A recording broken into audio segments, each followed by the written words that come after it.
한 주간 은혜에 대해서 함께 나누었습니다. 우리 모두 예외 없이, 한 사람도 예외 없이 은혜가 필요한 사람들입니다. 또한 은혜 없이는 단 한순간도 살 수 없는 자들입니다. 사랑하는 성도 여러분, 은혜가 무엇입니까? 은혜가 무엇이에요? 하나님이 우리에게 무조건적으로 베푸시는 사랑입니다. 받을 자격이 없는데 그럴 만한 준비가 되어 있지 않음에도 불구하고 묻지도 따지지도 않고 그저 우리를 사랑하셔서 넘치도록 부어주시는 것, 이게 바로 은혜입니다. 이 자리에 계신 우리 성도님들 역시 이 은혜를 받았기에 구원 얻을 만한 자격이 없음에도 불구하고 이 하나님의 은혜로 구원을 받은 줄 믿습니다. 성경이 이 로마서 5장에서 여러 번 반복해서 강조하면서 우리가 어느 때에 은혜를 받고 어느 때에 구원을 받게 되었는지 이렇게 기록하고 있는데요. 로마서 5장 6절입니다. 우리 같이 한번 읽어볼까요? 시작. 우리가 아직 연약할 때에 기약대로 그리스도께서 경건하지 않은 자를 위하여 죽으셨도다. 아직 연약할 때에, 연약함을 극복했을 때가 아니라 여전히 연약한 가운데 있을 때에 그리스도께서 경건한 자를 위하여가 아니라 경건하지 않은 자를 위하여 죽으셨도다라고 말씀하고 있어요. 이어서 5장 8절인데요. 같이 읽습니다. 우리가 아직 죄인 되었을 때에 그리스도께서 우리를 위하여 죽으심으로 하나님께서 우리에 대한 자기의 사랑을 확증하셨느니라. 아멘. 우리가 죄인에서 의인으로 되었을 때가 아니라 우리가 아직 죄인 되었을 때에 그리스도께서 우리를 위하여 죽으심으로 하나님께서 자기의 사랑을 확증하셨다라고 말씀하고 있어요. 10절 말씀에도 같습니다. 제가 읽어드리겠습니다. 곧 우리가 원수 되었을 때에 그의 아들의 죽으심으로 말미암아 하나님과 화목하게 되었은즉 화목하게 된 자로서는 더욱 그의 살아나심으로 말미암아 구원을 받을 것이니라. 우리가 원수 되었을 때에, 아직 연약할 때에, 아직 죄인 되었을 때에, 원수 되었을 때에 누가 죽으셨다고요? 예수님께서 죽으셨어요. 죽으심으로 하나님의 사랑이 무엇인지 나타내 주셨습니다. 하나님은 자신의 생명을 내어주심으로 우리를 살리신 줄 믿습니다. 여러분, 이게 은혜요, 사랑입니다. 오늘을 사는 우리에게 가장 필요한 것이 바로 이 은혜입니다. 측량할 수 없는 은혜, 갚을 길 없는 은혜입니다. 오늘 특세를 갈무리하면서 함께 이 은혜 위에 은혜를 누리는 시간이 되기를 주님의 이름으로 축원합니다. 여러분, 그렇다면 이 은혜 위의 은혜란 무엇일까요? 이 은혜 위의 은혜란 첫째로 말씀이 육신이 되어 오신 예수 그리스도께서 은혜 위의 은혜입니다. 조물주이신 하나님이 친히 사람이 되신 것입니다. 우리는 계속해서 지음받은 피조물인 인간은 틈만 나면, 기회만 되면 끊임없이 피조물인 인간이 하나님처럼 되려고 합니다. 하나님의 자리에 올라서 내 스스로 선과 악을 판단하려고 해요. 여러분, 연약함 투성인 죄인인 우리가 하나님의 자리에 앉아서 마음껏 선과 악을 판단한다고 생각해 봅시다. 얼마나 어지럽고 소란스럽고 삐뚤빼뚤하겠습니까? 피조물인 인간은 하나님과 같이 되려는 교만으로 죄를 범했는데 조물주인 하나님은 우리 죄를 용서하시기 위해서 친히 사람이 되셨습니다. 하나님이 사람이 되셨어요. 우리는 계속해서 하나님의 자리에 올라가려고 하는데 하나님은 친히 낮아지고 낮아지셔서 우리와 같이 되셨습니다. 뿐만 아니라 십자가에 못 박혀 죽으심으로 그 사랑을 우리에게 나타내 주셨습니다. 오늘 말씀 앞에 보시면 14절인데요. 말씀이 육신이 되어 우리 가운데 거하심에 우리가 그의 영광을 보니 아버지의 독생자의 영광이요 은혜와 진리가 충만하더라. 로고스이신 하나님의 말씀이 육신이 되어서 우리 가운데 거하셨습니다. 아버지의 독생자의 영광이요 은혜와 진리가 충만하신 분, 우리 예수 그리스도인 줄 믿습니다. 예수님은 은혜와 진리가 충만한 분이십니다. 은혜와 진리가 충만하신 예수님이 이 땅에 오셔서 우리에게 은혜를 베푸셨고 진리를 가르치셨습니다. 그분의 삶이 은혜였으며 그분의 가르침이 진리였습니다. 오늘 이 말씀 뒤에 연이어서 나오는 말씀이 뭐냐면 이 17절인데 우리 같이 한번 읽어보겠습니다. 시작.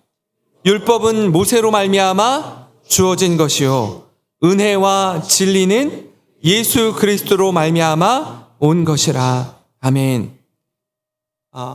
이 사도 요한은요 율법과 은혜, 율법과 진리를 대조해서 설명하고 있습니다. 이 무엇을 뜻합니까? 율법을 통해서 우리는 내가 주인이구나. 내가 하나님의 말씀을 범했구나라는 걸 깨닫습니다. 법이 없으면 죄가 죄인 줄 모릅니다. 그렇게 율법을 통해서 죄인이라는 사실을 깨달았다면 죄 사함을 받아야 하는데 여러분 그 죄 사함을 받는 열쇠는 예수님이 가지고 계십니다. 은혜와 진리 되시는 예수 그리스도를 믿음으로 사함받고 구원받습니다. 여러분 이처럼 그 율법보다 법보다 위에 있는 게 은혜입니다. 여러분 우리 삶에 한번 생각해 볼까요? 은혜가 떨어지면 은혜를 잊어버리면 법을 찾고 법으로 따지기 시작합니다. 법대로 하자고 해요. 그렇게 서로 사랑해서 결혼하고 가정을 이루었는데 사랑이 식으면 법대로 하자고 해요.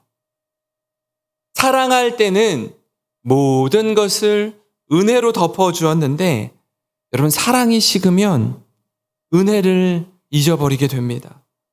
그래서 어떻게 합니까? 법대로 하자고 합니다. 법대로 하자고 해요. 법대로 하자는 건 뭐죠? 이제는 마지막이라는 거예요. 끝내자라는 겁니다.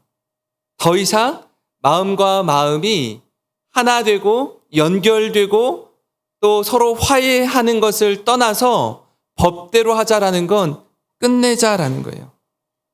생각해 볼까요? 정말 사랑해요. 여러분 그래서 결혼을 하고 가정을 이루면 법대로 혼인신고를 하러 갑니다. 지금 주민센터로 가면 혼인신고를 할 수 있습니다. 그런데 이혼을 하려고 하면 깨어지게 되는 과정 속에서는요. 주민센터 가서 이혼 서류를 낼 수가 없어요. 법원에 가야 됩니다. 가정법원에 가야 돼요. 깨어지는 과정이요. 여러분 너무나 복잡하고 그 기간도 상당히 깁니다. 가능하면 나라의 법이 가능하면 깨어지지 말고 끝까지 함께 살라고 하기 위해서 아마 그 깨어지는 과정을 어렵게 만든 것 같습니다. 근데 그럼에도 불구하고 어떻게 해요? 너무 힘이 든다고 이렇게는 도저히 못 살겠다고 헤어지는 것 아닙니까? 쉽지 않습니다, 여러분. 법대로 하는 건요, 은혜를 잊어버렸기 때문입니다. 너무나 가슴 아픈 일입니다. 여러분, 예수님이 우리에게 보여주신 것이 무엇입니까? 십자가로 덮어주시는 은혜입니다. 십자가로 우리에게 보여주신 사랑입니다. 우리가 잘못한 거 아는데, 죄인인 거 아는데, 벌 받아야 하는 거 아는데, 그저 덮어주시는 겁니다. 우리 첫째 날 말씀 여러분 기억하세요? 아담, 가죽 옷으로 덮어주시는 은혜. 첫째 아담이 죄를 범해서 여러분 하나님께서 동물의 희생을 통해서 가죽 옷을 지어 입혀주셨습니다. 둘째 아담으로 오신 분이 누구예요? 예수 그리스도입니다. 어린 양으로 오신 주님께서 그분의 생명을 내어주셔서 덮어주시는 은혜로 우리를 구원하신 줄 믿습니다. 예수님이 우리를 대신하여 십자가를 지는 자리까지 나아가신 거예요. 내가 죽어야 하는데 대신 죽으신 것입니다. 나는 아무것도 한 것이 없이 구원을 받았는데 하나님의 입장에서는 주님의 전부를 내어주셨습니다. 이게 바로 은혜 위에 은혜입니다. 여러분 사람은요 잘 변하지 않아요. 그래서 세상 말로 이렇게 말하잖아요. 그죠? 머리 검은 짐승은 받아주지 말라고. 용서하지 말라는 겁니다. 왜요? 잘 변하지 않기 때문에 그렇습니다. 그런데 그 사람이 언제 변합니까? 우리가 언제 변해요?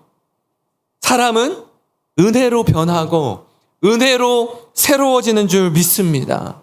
이 은혜를 충만하게 누리시는 우리 모든 성도님 되시길 주님의 이름으로 축원합니다.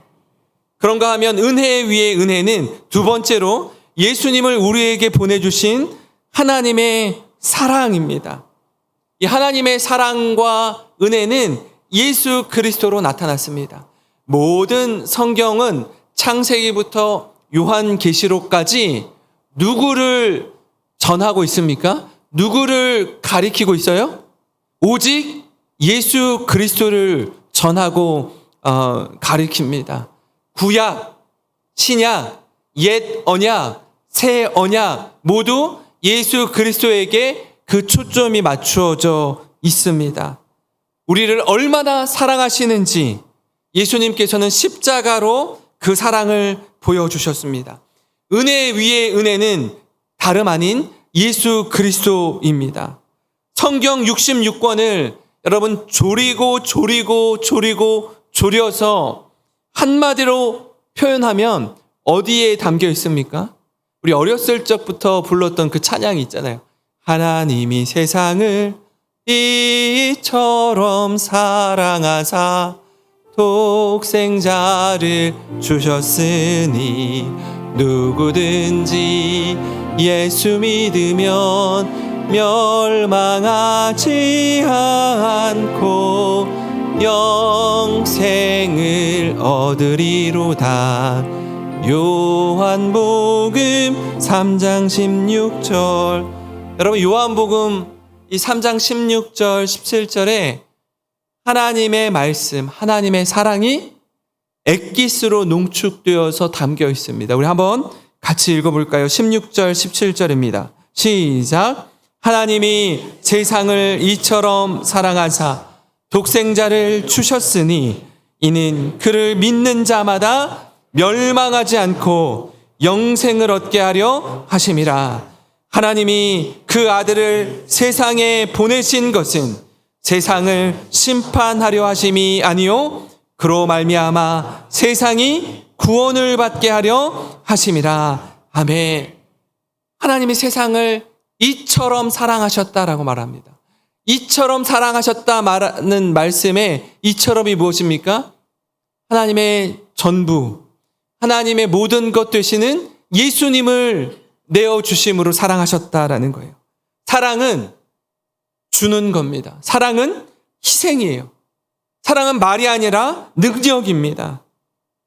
친히 성자 하나님께서 이 땅 가운데 오셔서 내가 너 얼마나 사랑하는 줄 아니? 내가 널 이만큼 사랑한단다. 그분의 십자가로 그분의 죽으심으로 사랑을 보여주셨습니다. 요한복음 1장 18절에 본래 하나님을 본 사람이 없으되 아버지 품속에 있는 독생하신 하나님이 나타내셨느니라. 하나님을 본 적이 없어요. 하나님이 어떤 분인지 잘 모릅니다. 그런데 아버지 품속에 있는 독생하신 하나님이 이 땅에 오셨다라고 말씀하고 있습니다. 사랑하는 성도 여러분, 이 은혜를 깨닫고 이 은혜를 깊이 누리길 소망합니다. 은혜라는 단어만 생각해도 정말 가슴 벅차고 너무 감사하지 않습니까? 그런데 은혜 위에 은혜라는 표현을 쓰고 있습니다. 누구를 가리킨다고요? 예수 그리스도를 가리킵니다.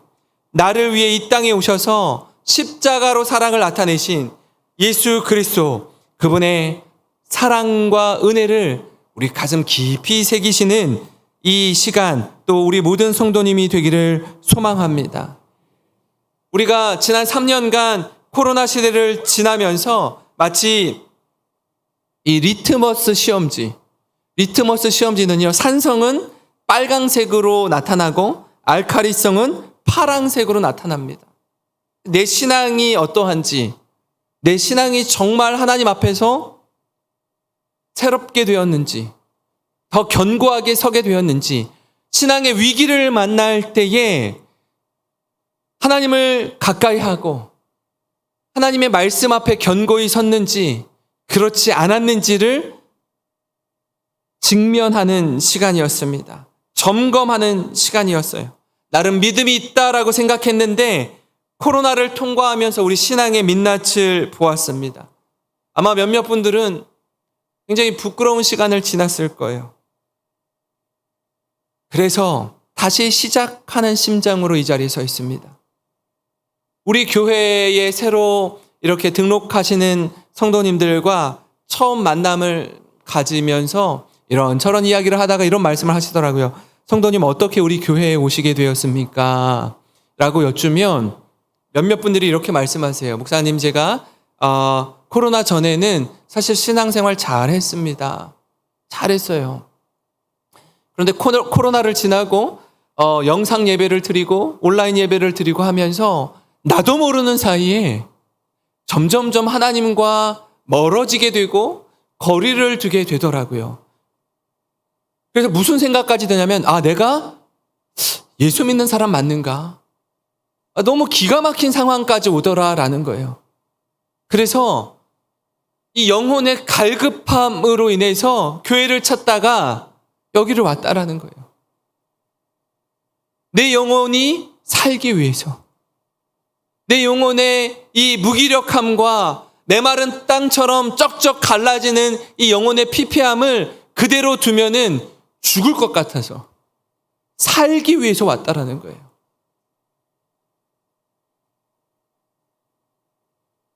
다시 처음부터 시작하는 심정을 가지고 우리 사랑하는 성도 여러분, 이 학기를 시작하면서 하나님, 이제는 주저앉아 있지 않겠습니다. 이런저런 핑계대지 않겠습니다. 여러 가지 이유와 이 핑계를 대면서 적당하게 뜨뜻미지근하게 신앙생활하지 않겠습니다. 하나님 앞에서 열정적으로 정말 하나님을 뜨겁게 사랑하는 우리 모든 성도님들 되시기를 바랍니다. 하나님께서 우리에게 베풀어 주신 은혜 위에 은혜. 여러분, 은혜만으로도 만족하는데 이 은혜 위에 은혜를 더해 주시는 것입니다. 이 은혜를 갚을 방법이 없습니다.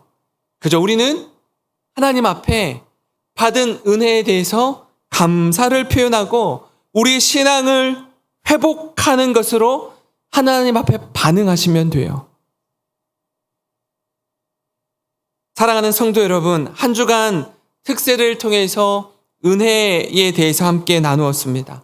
자격 없는 자에게 주시는 은혜, 아낌없이 주시는 은혜, 그 은혜의 풍성함을 누릴 때 우리 입술에 감사가 넘치게 될 줄 믿습니다. 세상을 보는 안목이 달라지게 되는 거예요. 우리의 인생이 새롭게 되는 것입니다. 조급하고 불안하고 두려웠던 마음에 하나님이 우리 마음 가운데 넉넉함을 주셔요. 여유를 주셔요. 허허허하고 웃어 넘길 수 있는 여유를 주십니다. 예수님이 보여주신 사랑과 은혜를 실천하려고 도전하게 됩니다. 전에는 좋지 않은 일이 있으면 이렇게 심정적으로, 감정적으로 욱 하고 올라왔는데 한번 웃어 넘길 수 있는 신앙의 여유가 생기는 것입니다. 예수님이 우리에게 보여주신 오래 참고 기다려주시는, 탕자를 기다리시는 아버지처럼 하나님, 우리가 성도님들이 우리 자녀를 대할 때에도, 함께하는 동료 직원들을 대할 때에도 넉넉해지는 겁니다.